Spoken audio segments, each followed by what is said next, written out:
السلام علیکم ورحمۃ اللہ وبرکاتہ۔ درس حدیث کے ایک اور ایپیسوڈ کے ساتھ میں آپ کی خدمت میں حاضر ہوں۔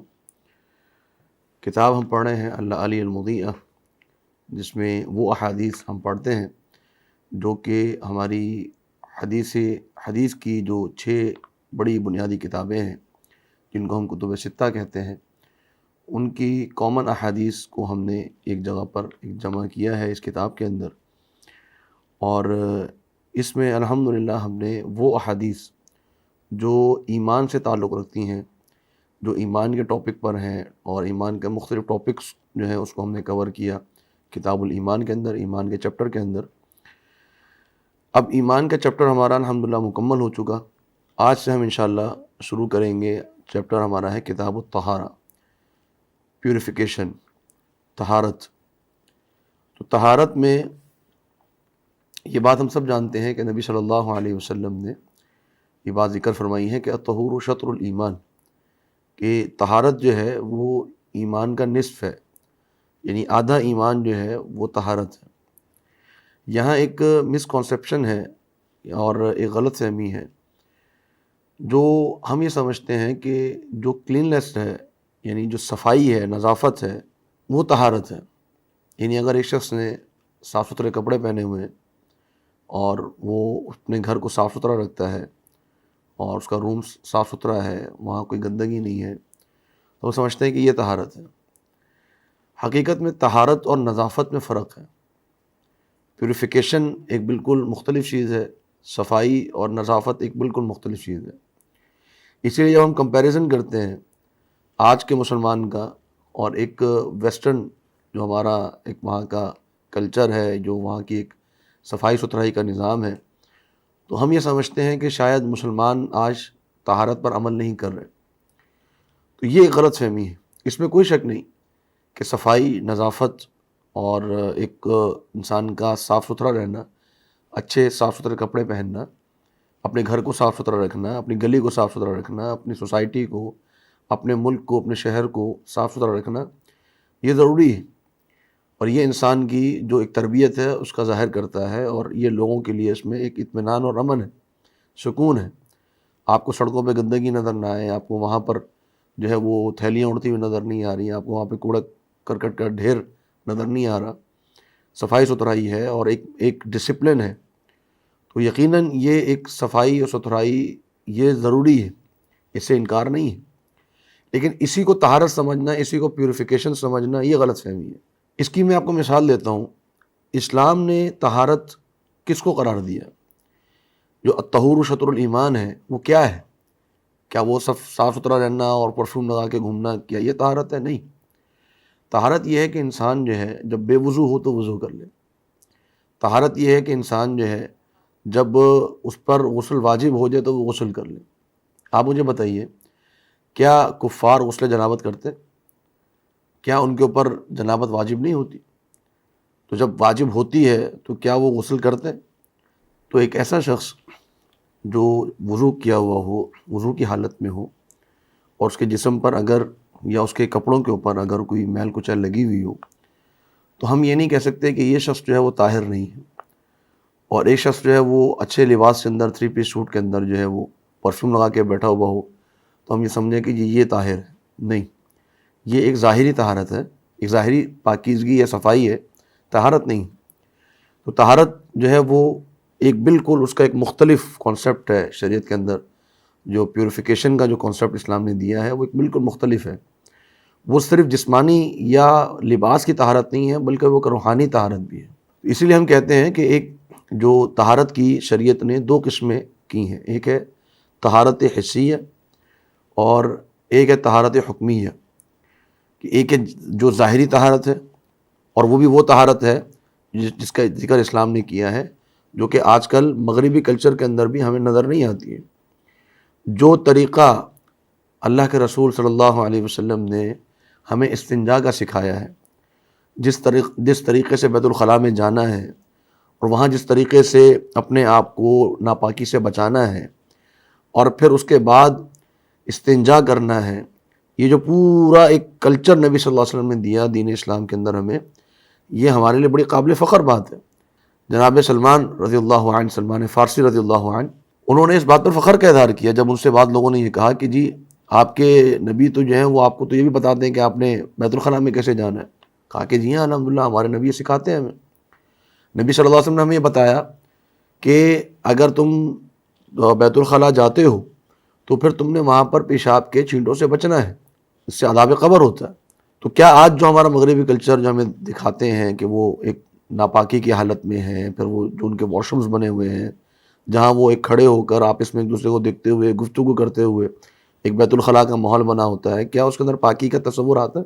تو لہٰذا اس چیز کو ہمیں سمجھنا ہوگا کہ طہارت ایک بالکل مختلف معنی رکھتی ہے. اور وہ اس حدیث کو اٹھا کے جو ہم آج مسلمانوں کے اوپر لگا دیتے ہیں کہ جو مسلمانوں کے دین میں تو یہ ہے کہ الطہور شطر الایمان، کہ طہارت جو ہے وہ ایمان کا آدھا حصہ ہے، اور ہم کہتے ہیں کہ جی دیکھو ان کے لباس کیسے ہیں اور ان کا رہن سہن کیسا ہے، ان کا کلچر کیسا ہے. ٹھیک ہے، جہاں ایک شخص کچرا پھینکتا ہے یا اس کی گلیاں گندی ہیں یا وہاں کا ماحول خراب ہے تو یقیناً یہ ایک قابل اعتراض بات ہے، لیکن اس کو طہارت کے ساتھ ہم نہیں جوڑ سکتے، اس کو رہن سہن کے ساتھ جوڑا جا سکتا ہے. تو یہ ہے الطہور شطر الایمان کا معنی. نبی صلی اللہ علیہ وسلم کے زمانے میں مسجد میں صحابہ آتے تھے اور اون کا لباس پہنا ہوتا تھا، اور جب بیٹھتے تھے آ کے تو ظاہری بات ہے غربت تھی تو ایک موٹا لباس انہوں نے پہنا ہوتا تھا جو پھٹے نہ، اور اس میں پسینہ آتا تھا، اس پسینے کی وجہ سے اسمیل ہوتی تھی مسجد کے اندر. تو جمعے والے دن نبی صلی اللہ علیہ وسلم نے فرمایا کہ جب تم جمعے کے دن آؤ تو صاف ستھرا لباس پہن کے آیا کرو. تو یہ پاکیزگی کا، صفائی کا بھی کانسیپٹ دیا، ساتھ ساتھ پیوریفیکیشن کے اور طہارت کے.